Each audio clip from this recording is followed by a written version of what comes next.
कौन से बुक्स पढ़ने हैं, किस तरह से उन बुक्स को पढ़ना है, क्योंकि लाखों किताबें मार्केट में है और हर साल नई बुक्स लिखे जा रहे हैं। हमने ये नया सीरीज शुरू किया है जिसपे मैं रेगुलरली बुक के एनालिसिस और बुक के समरीज तुम लोगों के सामने लेकर आऊंगा। तो कैसे होगा इसी वीडियो में आगे की तरफ मैं बताऊंगा कि तुम लोग किस तरह से इस पूरे एक्सरसाइज में जुड़ पाओगे। व्हाई नेशंस फेल, डैरोन एसीमोग्लू और जेम्स रॉबिन्सन दोनों ही इकोनॉमिस्ट हैं, उनके द्वारा इस बुक को लिखा गया है। अरब स्प्रिंग जो था उसके बारे में अगर मैं क्विकली तुम लोगों को बताऊं तो ट्यूनीशिया में जैस्मिन रिवॉल्यूशन के नाम से शुरू होने वाला एक इवेंट था, जो तुम देखोगे कि अपने आप तुम्हारे दिमाग में रिसर्च आइडियाज आने लगेंगे, अपने आप तुम्हारा जो पर्सपेक्टिव है वो ब्रॉड होता जाएगा। ठीक है, तो चलो शुरू करते हैं आज का एपिसोड। देखो, एक बात मैं रिपीटेडली तुम लोगों से बोलता जा रहा हूँ कि एमए में एडमिशन हो जाने के बाद तुम लोगों को जो सबसे इंपॉर्टेंट स्किल डेवलप करना है, that is your reading habit. बहुत रिगोरसली, बहुत स्पीड में तुम लोगों को पढ़ने की आवश्यकता है और एट द सेम टाइम बहुत लार्ज क्वांटम में कई सारे किताबें, कई सारे रिसर्च आर्टिकल्स या कई सारे न्यूज़पेपर आर्टिकल्स को तुम लोगों को पढ़ने की आवश्यकता होगी, क्योंकि इस प्राइमरी स्किल को डेवलप किए बिना तुम लोग ना तो यूपीएससी सिविल सर्विसेज एग्जामिनेशन निकाल सकते हो और एकेडमिक्स में तो भूल ही जाओ कि कुछ अच्छा काम कर पाओगे या अच्छी कोई जगह अपने लिए बना पाओगे। अब ये तो भैया ने बता दिया कि बुक्स पढ़ने हैं, बुक्स पढ़ने हैं, बट कौन से बुक्स पढ़ने हैं, किस तरह से उन बुक्स को पढ़ना है, क्योंकि लाखों किताबें मार्केट में है और हर साल नई बुक्स लिखे जा रहे हैं, both in international relations as well as in political science. So उसी ऑब्जेक्टिव को सर्व करने के लिए और मेरे प्रीवियस रिकमेंडेशंस को और आगे बढ़ाने के लिए मैंने ये नया सीरीज शुरू किया है, जिसपे मैं रेगुलरली बुक के एनालिसिस और बुक के समरीज तुम लोगों के सामने लेकर आऊंगा, जो कि बहुत ही लैंडमार्क और बहुत ही इंपॉर्टेंट बुक्स होंगे for political science as well as international relation. बहुत सारे एपिसोड्स एक एक करके लाता रहूंगा और तुम लोगों को भी धीरे धीरे इस पूरे एंडेवर में जोड़ता रहूंगा। वो कैसे होगा इसी वीडियो में आगे की तरफ मैं बताऊंगा कि तुम लोग किस तरह से इस पूरे एक्सरसाइज में जुड़ पाओगे। बट आज का जो वीडियो है, आज के वीडियो में मैं शुरू करने वाला हूँ इंटरनेशनल रिलेशंस, इंटरनेशनल पॉलिटिक्स या ग्लोबल इकोनॉमी के रिगार्डिंग एक बहुत ही एसेंशियल, बहुत इंपॉर्टेंट बुक और बहुत ही इंटरेस्टिंग बुक जिसका नाम है व्हाई नेशंस फेल। डैरोन एसीमोग्लू और जेम्स रॉबिन्सन दोनों ही इकोनॉमिस्ट हैं, उनके द्वारा इस बुक को लिखा गया है। ये एक ग्लोबल पॉलिटिकल इकोनॉमी के ऊपर मोस्टली बेस्ड किताब है, जिसके बारे में हम थोड़ा सा एनालिसिस और थोड़ी सी समरी में आज तुम लोगों को बताऊंगा। और मेरा तुम लोगों से एक सजेशन रहेगा कि इस तरह से एक एक करके बुक्स को कलेक्ट करना, एक्यूमुलेट करना शुरू करो। अपना एक बुक शेल्फ, अपना एक कपबोर्ड बनाना शुरू करो, क्योंकि 2 साल, 3 साल, 4 साल डाउन द लाइन जब तुम लोग इस चीजों को कलेक्ट करते जाओगे और धीरे धीरे बुक्स के बारे में अवेयर होते जाओगे, तब तुम देखोगे कि अपने आप तुम्हारे दिमाग में रिसर्च आइडियाज आने लगेंगे, अपने आप तुम्हारा जो पर्सपेक्टिव है वो ब्रॉड होता जाएगा। ठीक है, तो चलो शुरू करते हैं आज का एपिसोड। ये बुक जो है ये मोस्टली एक पॉलिटिकल इकोनॉमी का बुक है और ग्लोबल लेवल पे जो कंट्रीज के बीच के जो इनइक्वालिटीज हैं, कुछ कुछ कंट्रीज बहुत ज्यादा प्रॉस्पेरस हैं, कुछ कुछ कंट्रीज डेवलप्ड हैं, while at the same time कुछ कुछ कंट्रीज इतने ही बेकार कंडीशन में रहते हैं कि उनको इनफैक्ट हम फेल्ड स्टेट्स का दर्जा भी कई बार हमें देना पड़ता है। तो उसी डिस्टिंक्शन के बारे में जो है ये दोनों ही ऑथर्स बात करते हैं। ये बुक 2012 में पब्लिश होता है, यानी कि लिखा जाता है 2010-11 के दौरान ही, जो कि एक ऐसा फेज था, अगर तुम लोग वर्ल्ड पॉलिटिक्स के बारे में थोड़ा सा जानते हो, पॉलिटिकल हिस्ट्री के बारे में थोड़ा सा जानते हो, तुम लोग जानते होगे कि 2010-11 में एक बहुत ही क्रूशियल इंटरनेशनल इवेंट चल रहा था, मिडिल ईस्ट या वेस्ट एशिया रीजन में चल रहा था, जिसको हम अरब स्प्रिंग के नाम से भी जानते हैं। बहुत ही बेसिक कॉन्सेप्ट है, बहुत ही इंपॉर्टेंट कॉन्सेप्ट है, रिपीटेडली यूजीसी नेट एग्जामिनेशंस में पूछा जा चुका है। तो अगर तुम लोगों को इन इवेंट्स के बारे में नहीं पता है तो फटाफट से कवर करो, बहुत ज्यादा करने की जरूरत नहीं है। बेसिक जो एनसीईआरटी क्लास 12 का टेक्स्ट बुक है उसी के अंदर ही ये ऐड किया गया हुआ है। हमारे भी एनसीईआरटी बैचेस में हम इन चीजों को कवर करते हुए आगे चलते। तो अरब स्प्रिंग जो था उसके बारे में अगर मैं क्विकली तुम लोगों को बताऊं तो ट्यूनीशिया में जैस्मिन रिवॉल्यूशन के नाम से शुरू होने वाला एक इवेंट था, जो कि प्रो डेमोक्रेसी इवेंट था, जिसमें जो पब्लिक थी, जनता जो कि खुश नहीं थे अपने रूलिंग रेजिम्स से और डिफरेंट काइंड ऑफ प्रोटेस्ट कर रहे थे उनको ओवरथ्रो करने के लिए। यही जो है बाद में स्प्रेड होता है, इजिप्ट तक पहुंचता है, यमन तक पहुंचता है, लिबिया तक पहुंचता है। The entire thing call Arab spring is very very important, उसको अपनी तरफ से देख। तो मैं ये कह रहा हूँ कि ये जो राइटर्स हैं वो अरब स्प्रिंग के कॉन्टेक्स्ट में इस बुक को लिख रहे हैं और स्पेसिफिकली वो शुरू करते हैं, अपने प्रीफेस में ही शुरू करते हैं इजिप्ट के केस से। जब तहरीर स्क्वायर में इजिप्ट में प्रोटेस्ट होता है, उसी को कॉन्टेक्स्ट बनाते हुए ये अपने प्रीफेस में इस बुक को शुरू करते हैं। वो ये सवाल रखना चाहते हैं हम लोगों के सामने कि क्यों इजिप्ट जैसे कंट्रीज जो है वो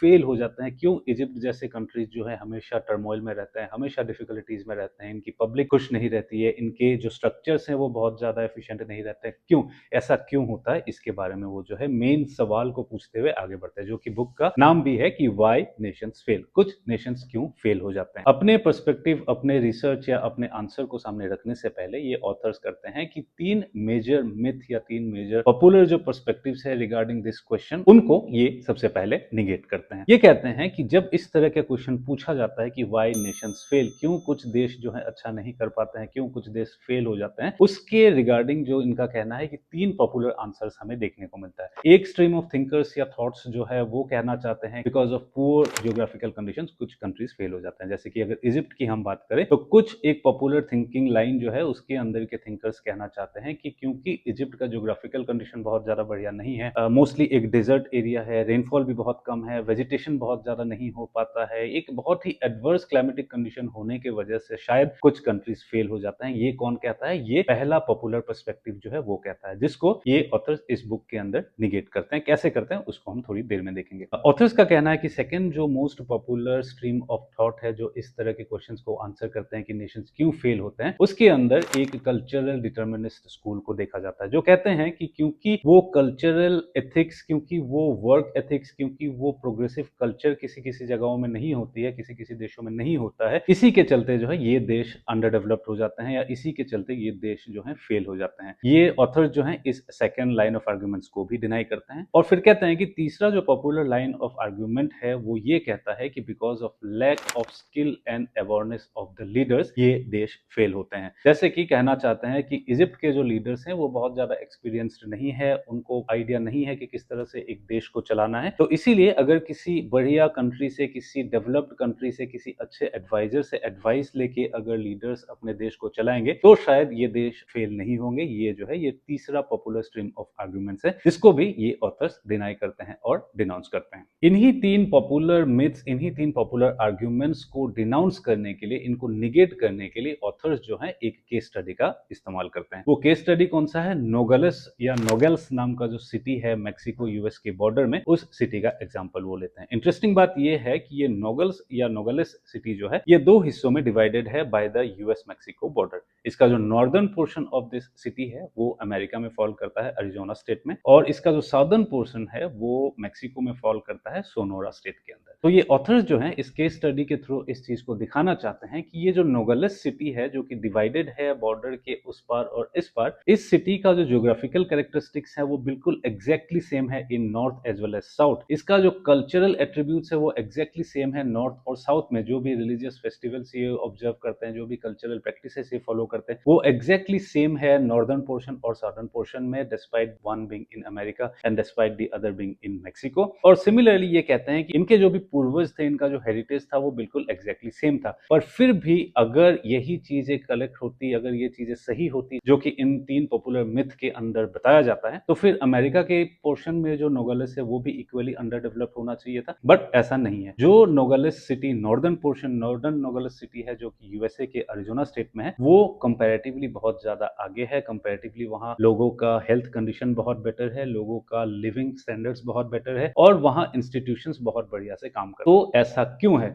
इसी चीज को आंसर करने के लिए वो कहते हैं कि पहले के तीनों जो आंसर्स हैं वो एक्चुअली सही नहीं है। जो आंसर सही है एक्चुअली व्हाई नेशंस फेल, या फिर नेशन स्टेट्स के बीच क्यों डिफरेंसेस हैं कि कोई डेवलप्ड है, बेहतर है, और कोई बिल्कुल ही बेकार और बहुत ही फेल्ड है, उसका आंसर ये है इंस्टीट्यूशंस। उस देश के किस तरह के इंस्टीट्यूशंस है, उस देश में over the years, over the history of state formation किस तरह के स्ट्रक्चर्स, किस तरह के इंस्टीट्यूशनल सेटअप क्रिएट हुए हैं, उसी के ऊपर डिपेंड होता है ये पर्टिकुलर क्वेश्चन का आंसर कि व्हाई नेशंस फेल। इसी को आगे ले जाते हुए ये ऑथर्स फिर टू टाइप्स ऑफ इंस्टीट्यूशंस को डिफाइन करते हैं। वो कहते हैं कि एक सेट ऑफ इंस्टीट्यूशंस ऐसे होते हैं जिन्हें हम इंक्लूसिव इंस्टीट्यूशंस कह सकते हैं, और दूसरे कुछ ऐसे इंस्टीट्यूशंस होते हैं जिन्हें हम एक्सट्रैक्टिव इंस्टीट्यूशंस कह सकते हैं। पूरे बुक की समरी को अगर मैं एक सेंटेंस में बताऊं तो ऑथर्स कहते हैं कि वो सारे देश जिन्होंने अपने अंदर इंक्लूसिव इंस्टीट्यूशंस को डेवलप किया, इंक्लूसिव इंस्टीट्यूशंस को मेंटेन किया, वो सारे देश जो हैं फ्लरिश किए हैं, वही सारे देश जो हैं आगे बढ़े हैं। एट द सेम टाइम वो सारे कंट्रीज जिन्होंने एक्सट्रैक्टिव इंस्टीट्यूशंस को पनपने का मौका दिया, जहां के लीडर्स ने अपने बेनिफिट के लिए एक्सट्रैक्टिव इंस्टीट्यूशंस को प्रमोट किया, वो सारे देश जो हैं ओवर द टाइम फेल होते हुए हमें दिखते हैं। हालांकि शायद इनिशियली शॉर्ट फेज में शायद ये देश भी अच्छा कर रहे होंगे, but over the time authors कहते हैं कि ये इन तरह के जो देश हैं जहां एक्सट्रैक्टिव इंस्टीट्यूशंस को प्रमोट किया जाता है या क्रिएट किया जाता है, वो देश बहुत लंबे टाइम तक नहीं चल पाते हैं। इंक्लूसिव इंस्टीट्यूशंस के कुछ कैरेक्टरिस्टिक्स ये ऑथर्स बताते हैं, जिसमें होता है कि फ्री मार्केट है, ओपन या फ्रीडम ऑफ स्पीच है, जहां की इनोवेशंस, क्रिएटिविटी और आइडियाज को प्रमोट किया जाता है, प्राइवेट प्रॉपर्टी को प्रमोट किया जाता है, लोगों के बीच एक इनोवेशन की मेंटालिटी को डेवलप किया जाता है। वो सारे जो इंस्टीट्यूशंस है वो इंक्लूसिव इंस्टीट्यूशंस है। वहीं एक्सट्रैक्टिव इंस्टीट्यूशंस होते हैं जहां की एक स्मॉलर सेक्शन ऑफ एलीट जो है डोमिनेट करता है और पब्लिक को एक्सप्लॉइट करने की कोशिश करता है, वो लोगों को अंधेरे में रखने की कोशिश करता है, लोगों को बहुत ज्यादा इनोवेशन, बहुत ज्यादा प्रोडक्टिविटी की तरफ नहीं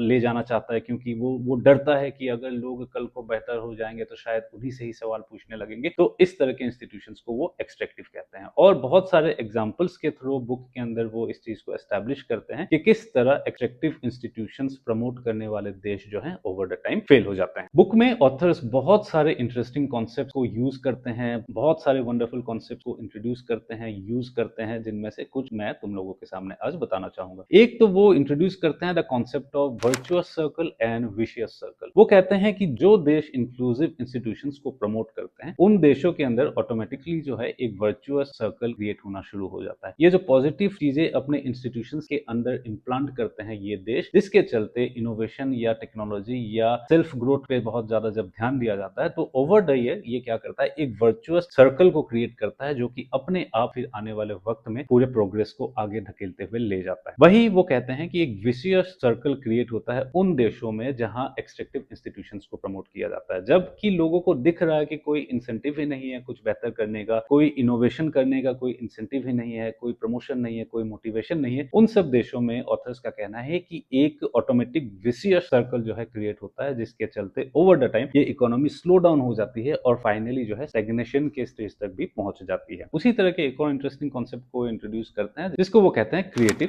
डिस्ट्रक्शन। ये वो प्रोसेस है जहां इनोवेशंस, डेवलपमेंट और प्रोग्रेस के थ्रू ओवर द टाइम हम ऑब्सोलीट टेक्नोलॉजी या ऑब्सोलीट मशीनरी या obsolete ways of doing things को भुलाते जाते हैं, उन्हें डिस्ट्रॉय करते जाते हैं और आगे बढ़ते जाते हैं, जो कि क्या है, क्रिएटिव है, हम आगे बढ़ते जा रहे हैं, और डिस्ट्रक्शन भी है क्योंकि हम पुरानी चीजों को धीरे धीरे डिस्ट्रॉय करते हुए जा रहे हैं। उसके बारे में ये रेफर करते हैं। वहीं वो एक और कॉन्सेप्ट बताते हैं, the concept of critical junctures of history. वो कहते हैं कि हिस्ट्री ऑफ ए कंट्री, एक देश के इतिहास में, एक देश के हिस्ट्री में कुछ कुछ ऐसे मेजर इवेंट्स आते हैं जो कि चलते हुए सिस्टम के ऊपर कोई डिसरप्शंस क्रिएट करता है। हिस्ट्री जो कि एक अपने पेस में चल रहा होता है आगे, कुछ अचानक से ऐसे इवेंट्स आते हैं जो उस पेस को डिसरप्ट करता है, और इन्हीं डिसरप्शंस में उस वक्त के एग्जिस्टिंग रेजिम्स किस तरह से रिएक्ट करते हैं, किस तरह से परफॉर्म करते हैं, उसी के ऊपर जो है डिटरमाइन होता है उस देश के आने वाले वक्त का प्रोग्रेस। कई सारे पॉपुलर इवेंट्स को वो रेफर करते हैं, उसमें से एक मेजर इवेंट जिसको वो रेफर करते हैं वो है the black death of Europe. 13-14 century के अंदर यूरोप में एक बहुत बड़ा पेंडेमिक आया था जिसको ब्लैक डेथ कहते हैं। अगर इसके बारे में तुम लोग नहीं जानते हो तो क्लास 11 एनसीईआरटी हिस्ट्री बुक को रेफर करोगे तो इसके अंदर तुम्हें ये टॉपिक मिलेगा, जहां प्लेग, बिबोनिक प्लेग से जो है यूरोप का बहुत बड़ा लॉस हुआ था, बहुत सारे लोग यूरोप में मरे थे, और जो वर्क फोर्स उस वक्त का था, उस वक्त जो एक फ्यूडल सोसाइटी एग्जिस्ट कर रहा था जो कि physical extraction of labour of the peasant के ऊपर डिपेंड करता था कि मजदूरों को कितना ज्यादा काम करवाया जा पाएगा, उसी के ऊपर ये सब डिपेंड करता था। उस वक्त जो है वेस्टर्न यूरोप और ईस्टर्न यूरोप दोनों ही रीजन्स में दो अलग अलग प्रकार के डिसीजन मेकिंग, दो अलग अलग प्रकार के अप्रोचेस को इंप्लीमेंट किया गया था वहां के रूलर्स के दौरान, जिसका इंपैक्ट ये ऑथर्स कहते हैं कि आने वाले सालों में दोनों ही जगहों पे हमें देखने को मिला। वो दिखाते हैं इस बात को कि वेस्टर्न यूरोप की जो रियलिटी थी, वहां जो ये shortages of labour force create हुआ था, उसके चलते एग्जिस्टिंग लेबर फोर्स ने अपने आप को कंसोलिडेट किया था, अपने पावर को दिखाना शुरू किया था। वेज रेट्स बहुत ज्यादा बढ़ गए थे, जिसके चलते बार्गेनिंग पावर बढ़ गया था एग्जिस्टिंग लेबर फोर्स का। और वही ईस्टर्न यूरोप में ये ऑथर्स दिखाते हैं कि इसी पेंडेमिक का सहारा लेके वहां के लीडर्स जो हैं और ज्यादा स्ट्रांग बनना शुरू करते हैं, और ज्यादा एक्सप्लॉइट करना शुरू करते हैं एग्जिस्टिंग वर्क फोर्स को, एग्जिस्टिंग वर्क फोर्स से और ज्यादा काम करवाना शुरू करते हैं, और ज्यादा उनको बेंड करना शुरू करते हैं। और ऑथर्स कहते हैं कि उस वक्त या उस दौरान तो शायद ये छोटे छोटे पॉलिसीज लग रहे होंगे लोगों को, but over the year, over the long period of history हमें ये दिखता है कि किस तरह के इंस्टीट्यूशंस वेस्टर्न यूरोप में डेवलप हुए और किस तरह के इंस्टीट्यूशंस ईस्टर्न यूरोप में डेवलप हुए। ऐसे बहुत सारे इंटरेस्टिंग पॉइंट्स है इस बुक में, बहुत सारे रेलेवेंट पॉइंट्स है इस बुक में जिसको तुम लोग अपने रिसर्च में यूज कर सकते हो। जरूरी नहीं है कि इस बुक के सारे आइडियाज, सारे कॉन्सेप्ट्स के साथ तुम एग्री करो, मैं खुद भी नहीं एग्री करता हूं, but this is not a review video. मैं सिंपली एक समरी तुम लोगों के सामने लेकर आ रहा हूं, तुम लोग इस बुक के साथ एंगेज करो। इस बुक का लिंक जो है तुम्हें डिस्क्रिप्शन के अंदर मैं डाल दूंगा। बहुत महंगा बुक नहीं है, इस बुक को खरीद सकते हो। इस बुक को खरीद के तुम लोग इसे पढ़ के अपने बुक शेल्फ में रख सकते हो कि आने वाले वक्त में इसमें से इंपॉर्टेंट कॉन्सेप्ट्स को निकाल के तुम लोग अपने रिसर्च क्वेश्चंस, अपने रिसर्च प्रपोजल्स में यूज कर सकते हो। इसी सीरीज को मैं कंटिन्यू करूंगा और आने वाले वक्त में और भी बुक को लेकर आऊंगा। तुम लोग भी अगर जुड़ना चाहते हो इस प्रोसेस में कि तुम लोग भी बुक पढ़ो और हम लोग एक साथ आए यूट्यूब के अंदर आपस में डिस्कस करते हुए बुक को समराइज करें, बुक की एनालिसिस करें, तो तुम लोग कमेंट सेक्शन में मेंशन कर सकते हो। मैं कोई तरीका निकालूंगा जिसके माध्यम से जो है हम लोग कलेक्टिवली इस बुक रीडिंग क्लब को आगे बढ़ा पाएंगे। मैं तुम लोग को सिखाऊंगा भी कि बुक्स को किस तरह से अप्रोच करते हैं, किस तरह से बुक बुक्स को पढ़ना चाहिए कि जल्द से जल्द ज्यादा से ज्यादा बुक कवर किया जा पाए और चीजें याद भी रहे। बट जो भी है, आज के वीडियो में मैंने कोशिश करी है कि वाई नेशंस फेल बुक को तुम लोग के सामने लेकर आऊं। अगर अच्छा लगता है तो एक लाइक दबा देना, यार दोस्तों के साथ मेरे इस मिशन को शेयर करना ताकि हम कलेक्टिवली आगे बढ़ पाए। ठीक है, so thank you so much, all the best.